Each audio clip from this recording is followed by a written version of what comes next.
Bonjour à tous et bienvenue sur Radio Gazeux. Aujourd'hui, nous allons faire l'exercice 23. C'est un exercice qui parle de force de voiture et de force de frottement.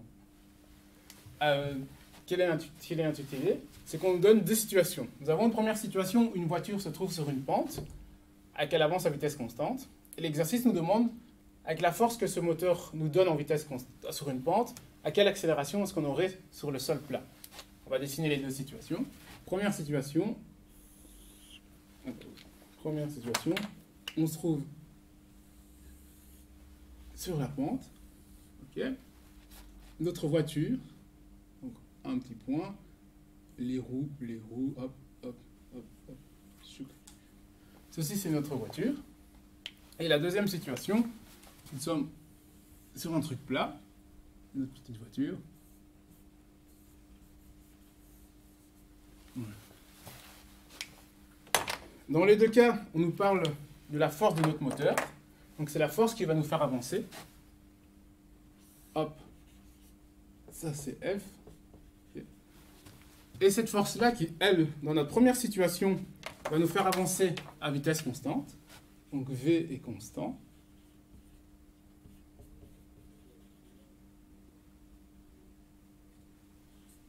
Okay. On va venir la remettre sur le sol plat. Et au niveau de la physique, on voit bien que, vu que sur une pente, là où on doit contrebalancer notre poids, on avance à vitesse constante. Sur un sol plat, où notre poids ne vient plus en compte, on va se mettre à accélérer. On va aller beaucoup plus vite. Et on nous demande l'accélération dans cette situation-là. Que vaut A dans cette situation-là? Ben, on va résoudre cet exercice en calculant la somme des forces. Donc on a la somme des forces est égale à MA. Okay. Dans cette situation-là, donc sur le plan incliné, pour le plan incliné, nous avons quoi comme force? Comme d'habitude, nous avons le poids, donc le poids de la voiture qui vient ici. Ici, c'est l'angle alpha. On a la normale à la voiture, N. D'accord. Ici, notre petit P. Okay. Et nous avons également les frottements qui viennent, eux, s'opposer au mouvement. Étant donné que notre voiture va vers l'avant avec son moteur, les frottements vont aller vers l'arrière. Okay. Petite subtilité de l'exercice, on nous indique que les frottements sont les mêmes partout. Donc les frottements sont les mêmes là, sont les mêmes là. C'est exactement les mêmes frottements. C'est la même magnitude de frottement. Ça, c'est une hypothèse de l'exercice. Une fois qu'on a ça, on peut faire la somme des forces est égale à 0. Attention, vu qu'on ne s'intéresse qu'à F, les seules forces que je vais regarder, ce sont toutes les forces horizontales par rapport à mon repère, qui est celui-là. Donc on va faire somme des forces en X est égale à 0, vu que nous n'avons pas d'accélération. Ça va nous donner grand F, la force du moteur, moins petit f, moins la composante horizontale du poids. Donc ça, comme à chaque fois, on vient décomposer le poids. Nous avons la partie horizontale, la partie verticale et la partie horizontale.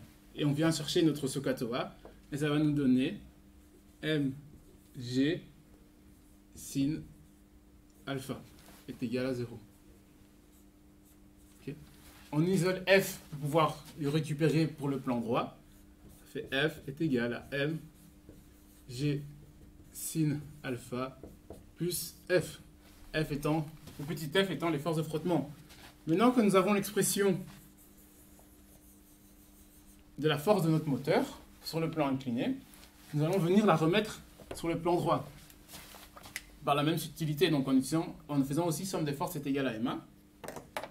Sur notre plan droit, quelles sont les forces en présence? On a le poids également, sauf que cette fois-ci, le poids est totalement vertical. Et on a à nouveau la normale, pardon.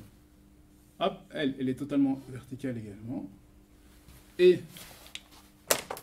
à qui revoilà, nous avons les frottements, qui sont eux égaux à la situation auparavant. Donc lorsqu'on vient étudier nos sommes de force, également tout ce qui nous intéresse, c'est les forces en X, qui vont M à X, ok. Ça va donner quoi? Ça va donner F moins petit f est égal à M à X. Petit x parce que c'est l'accélération horizontale. Le grand F, on le connaît d'avant, donc ça va nous donner M G sin alpha plus F moins F est égal à MA X. Les deux F se simplifient.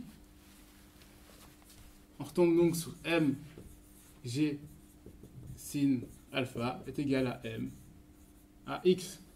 Et ici, les deux M peuvent venir se simplifier également. Et on retombe simplement sur A est égal à G fois sin. G fois sin alpha est égal à A de X. Donc nous avons trouvé que A de X est égal à G sin alpha. Donc autrement dit, l'accélération horizontale sur le plan incliné est égale à G, donc le coefficient de la gravité, fois sin alpha, alpha étant l'angle que nous avions sur le plan incliné. Physiquement, si on essaie de se représenter ce que ça veut dire que si sur une pente inclinée, si votre voiture est capable de monter un angle alpha qui va grandir, donc plus l'angle est grand, plus le plan incliné est imposant, plus sur du plat, votre voiture va pouvoir avancer vite. Autrement dit, si votre voiture est capable de monter, par rapport à ce plan-là, un plan encore plus grand, ça signifie que sur du plat, votre F va vous permettre d'avancer encore plus vite. Et inversement, si vous êtes seulement capable d'avancer à une vitesse constante sur un plan incliné beaucoup plus petit, ici, alpha prime, sur du plat, votre voiture va juste avancer très légèrement. Merci d'avoir regardé cet épisode de Radio Gazou et à la semaine prochaine.